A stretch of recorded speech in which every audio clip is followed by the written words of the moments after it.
Hello friends, welcome to our channel Kartik goal blog. তো তোমরা যেহেতু জানো আজকে জন্মাষ্টমী, তাই জন্য জন্মাষ্টমী স্পেশাল এই ব্লগটা আমার স্টার্ট করা। তো আমাদের বাড়িতে আমাদের গোপুসোনার আজকে ফার্স্ট জন্মাষ্টমী, তো তার জন্য আমি সকাল সকাল উঠে পড়েছি। আর এখন হচ্ছে পুজোর কাজে লাগবো, স্নান করে এসে স্নান করে তারপরে লাগবো। তো চলো দেখা যাক কতটুকু কী করতে পারি। তো সব কিছু করার পরে তোমাদের সাথে তো দেখা হচ্ছে আর দেখাচ্ছি আমি কীভাবে কীরকম করছি। তো তোমরা ভিডিওটা স্কিপ না করে একটু দেখতে থাকো, ঠিক আছে? তো সকালবেলা উঠে আমি ফুল তুলে ফার্স্টে গোপালের জন্য একটা মালা গেঁথে নিয়েছি ছোট্ট করে। তারপর আমি চলে এসেছিলাম এখানে স্নান করে। এখন রেডি। এখন হচ্ছে আমি দুপুরের পুজোটা করে নেবো, কারণ রাতের পুজো হতে অনেক দেরি হবে। তো অতক্ষণ না খেয়ে থাকবো বলে দুপুরের পুজোটা আমি সেরে নিয়েছি ঝটাপট। তারপরে এখানে দুটো তাল নিয়ে বসে পড়েছি। এখন হচ্ছে তাল ঘষবো, তাল ছাড়িয়ে। আর তাল ঘষে তো জানোই, তাল ক্ষীর করবো আর তালের বড়া করবো। তো এই দেখো তাল ছাড়িয়ে নিয়েছি, এখন আমি ঘষতে বসে পড়েছি। তো চলো ফটাফট তাল দুটো ঘষে নিয়েছি। আর ঘষার পরে ঠাম্মা এখানে নারকেল কুড়ে নিয়েছে, নারকেল কুড়া যেহেতু লাগবে। তারপরে একটু বসেছিলাম, বসে থাকার পর এখানে পরমান্ন দিয়ে স্টার্ট করেছি। ফার্স্টে পায়েস করে নিয়েছি গোপালের জন্য। এবার পায়েস করতে যা যা লাগে সবই দিয়ে দিয়েছি প্রায়। তো এখানে পায়েস করা আমার কমপ্লিট হয়ে এসেছে, শুধু দুধটা দিয়ে দিয়েছি, তাহলেই হয়ে যাবে। ফুটলেই পায়েস নামিয়ে নেবো। তারপরে এখানে হচ্ছে 5 রকমের যে সবজি, সেটা আমি কেটে নিচ্ছিলাম বসে বসে। 5 রকমের সবজির মধ্যে অনেক কিছুই ছিল, সেটা তোমরা এখানে দেখে না। এই দেখো 5 রকমের সবজি কেটে রেখে দিয়েছি। আর ওইদিকে পায়েসটা ফুটছিল। আর তারপরে সবজিতে আমি লবণ হলুদ মাখিয়ে রেখে দিয়েছি। আর এখানে তেলও চাপিয়ে দিয়েছি। এখন বসেছিলাম তেলটা গরম হওয়ার জন্য। তেলটা গরম হওয়ার পরই 5টা সবজি আমি ভেজে নিয়েছি। তো চলো ভাজার পর এখন হচ্ছে তাল ক্ষীরের জন্য আমি একটু তাল তুলে রেখে দিলাম। আর তালে যে ব্যাটারটা তৈরি করতে হবে তালের বড়া করার জন্য, সেটা করে নিচ্ছিলাম। তো তালের ব্যাটারটা দেখো এখন ঠাম্মা এখানে গুড় টুড় ময়দা তারপরে মৌরি সব পরিমাণ মতো দিয়ে দিচ্ছিলো। যেহেতু আমি পারবো না দিতে, তাই ঠাম্মাই সব দিয়ে দিল। তারপরে আমি ভালো করে মেখে নিয়ে বড়াগুলো ঝটপট ভেজে নিয়েছিলাম। তো এই দেখো এখন তেল গরম করতে দিয়ে দিয়েছি। তো চলো এখন তেলটা গরম হোক, ততক্ষণ আমি একটু অপেক্ষা করছিলাম। এবার তেলটা গরম হলে ফটাফট বড়াগুলো ভেজে নেব। তো এই দেখো এবার তেলটা গরম হয়ে এসছে। আর বড়াগুলো আমি ছেড়ে দিলাম হচ্ছে তেলে, আর একটু লাল লাল হয়ে এলেই তুলে নিয়েছিলাম। তারপরে এখানে করছিলাম হচ্ছে মালপোয়ার জন্য ঠাম্মা এগুলো সব রেডি করে রেখেছিলো, আমি খালি ভেজে নিচ্ছিলাম। এবার যেরকম পেরেছি সেরকম ভেজেছি। মালপোয়াগুলো লাল লাল হয়ে গেলে তুলে নিয়েছি। আর এখানে করছিলাম হচ্ছে ক্ষীর। তো ক্ষীর করার পর এখানে লাড়ু করছিলাম। দেখো নাড়ু করা হয়ে গেছিলো, এটা হচ্ছে চিনির নাড়ু ছিল। আর এখানে তাল ক্ষীর করছিলাম। এবার তাল ক্ষীর যেমন যেমন করে সেরকম করে নিচ্ছিলাম।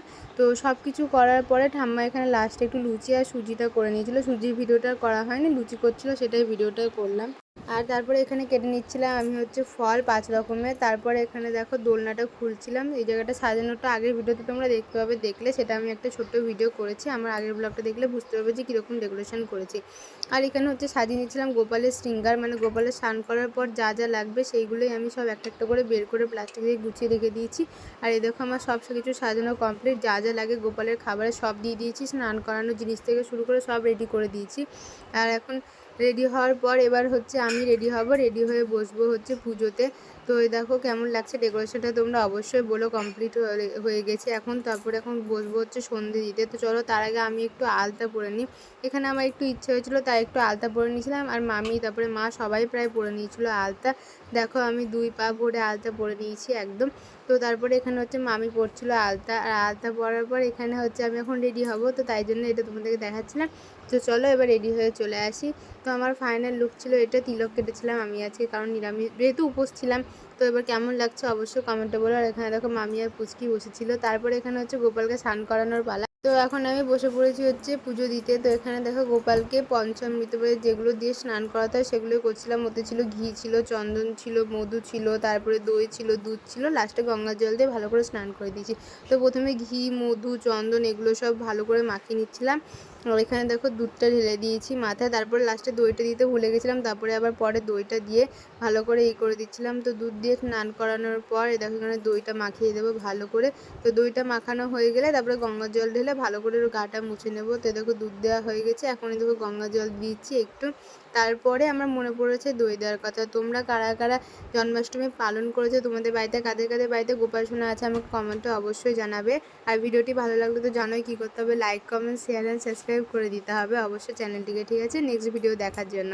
তো চলো এখন আমি দেখো গোপাল সোনাকে দই মাখাচ্ছি। এবার দই মাখানো হয়ে গেলে ভালো করে জল ঢেলে নিব। জল ঢালার পর ও স্নান করা এখন কমপ্লিট হয়ে যাবে। তারপরে এখন গোপাল সোনা হচ্ছে সাজুগুজু করবে। ও সাজানো সব কিছু রেডি ছিল, শুধু এখানে চাঁদির বালাটা মিসিং ছিল, যেটা আমি ভুলে গেছিলাম। তো এই দেখো স্নান করার পরে এখানে ওর সাজানো আরম্ভ করে দিয়েছি, আমি সাজাতে বসে দিয়েছি। প্রথমে ওর যে উত্তরীয় সেটা, তারপরে ঘাগরা সব একটা একটা করে পরিয়ে দিয়ে সাজিয়ে দিয়েছি। তারপরে ওখানে চুল টুল মালা বালা সব পরে দিয়েছি। তারপরে পরে যখন মনে পড়লো চাঁদির বালাটার কথা, সেটা মাকে বললাম, তখন মা পরে বের করে দিল। তো এই দেখো, এই দুটো চাঁদির বালা আগের দিন কিনে এনেছিলাম, তোমরা আমার আগের ব্লগে দেখতে পাবে। তো চাঁদির বালা দুটো ভালো করে হাতে পরিয়ে দিয়েছি চেপে। আর তারপরে এমনি বালাও কিনেছিলাম ওর জন্য দুটো, সেই দুটোও পরিয়ে দিয়েছি। তো সব কিছু সাজানোর পর এখন ওকে বসিয়ে দেবো দোলনাতে, কারণ ও তো দোল খেতে খুব ভালোবাসে, তাই জন্য ওকে দোলনাতে দোলিয়ে অনেকক্ষণ দোল খাই দেবো। তো এই দেখো আমার ওকে রেডি করানো কমপ্লিট। তারপরে ওকে ভালো করে দোলনাতে বসিয়ে মুকুট টুকুট সব ঠিক করে দিলাম, কারণ একটু অসুবিধা হচ্ছিলো যেহেতু দোলনাটা একটু ছোটো ছিল তাই। তো এই দেখো ভালো করে ওকে বসিয়ে দিয়েছি। আর এই দেখো কেমন লাগছে অবশ্যই বলো আমার গোপাল সোনাকে। তোমাদেরকে কাছ থেকে দেখাচ্ছি, দেখে নাও। আমার গোপাল সোনাকে একদম কাছ থেকে দেখিয়ে দিলাম, তোমরা বলো ওকে কেমন লাগছে। একদম চোখ ফেরানো যাচ্ছে না ওর দিক থেকে।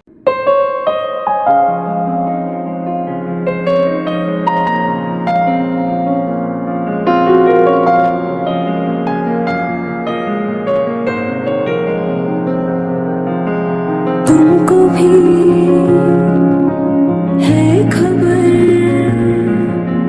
मुझको भी। তো তারপরে এখানে মামির একটু দোল খাই দিচ্ছিল, তারপরে মামিও প্রণাম করে নিল। তারপরে এখানে একটা বুনু এসেছিলো, ও দোল দিয়ে দিল, তারপরে ও প্রণাম করে নিচ্ছিল। আবার বাড়ির প্রত্যেকে সবাই ওকে দোল দিয়ে দিচ্ছিলো, একটু করে প্রণাম করে নিচ্ছিলো। তারপরে এখানে দেখো ঠাম্মা এখন প্রণাম করছে। আর ওখানে আমি শ্রীকৃষ্ণ অষ্টদল শতনাম চালিয়েছিলাম বক্সে। আর দেখো এখানে আমাদের পুচকি নাচ করছিল গান শুনে। আর এখানে দিদাও দেখো প্রণাম করে নিল, তারপরে দিদাও একটু দোল দিয়ে দেবে। তো সব কিছু হওয়ার পরে তারপরে আমি ওকে খাইয়ে দিয়েছিলাম, ওর যা যা খাবার ছিল সব ওর কাছে এগিয়ে দিয়েছিলাম, প্লাস কেটে দিয়েছিলাম ওর থালাতে। তারপরে আমি ওখানে একটু জল খাইয়ে দিচ্ছিলাম ওকে, দিয়ে ভালো করে মুখটা মুছে গামছা দিয়ে মুখটা মুছিয়ে দিয়েছি ভালো করে। তো তারপরে এখন হচ্ছে প্রদীপটা জ্বালিয়ে নিয়েছি, আর ওই দেখো ধূপকাঠিটাও দিয়ে দিয়েছি, দিয়ে আবার আমি একবার দোল দিয়ে দিলাম ওকে। আর দোল দিয়ে এখন করে নেবো হচ্ছে প্রণাম। তো চলো প্রণামটা সেরে ফেললাম।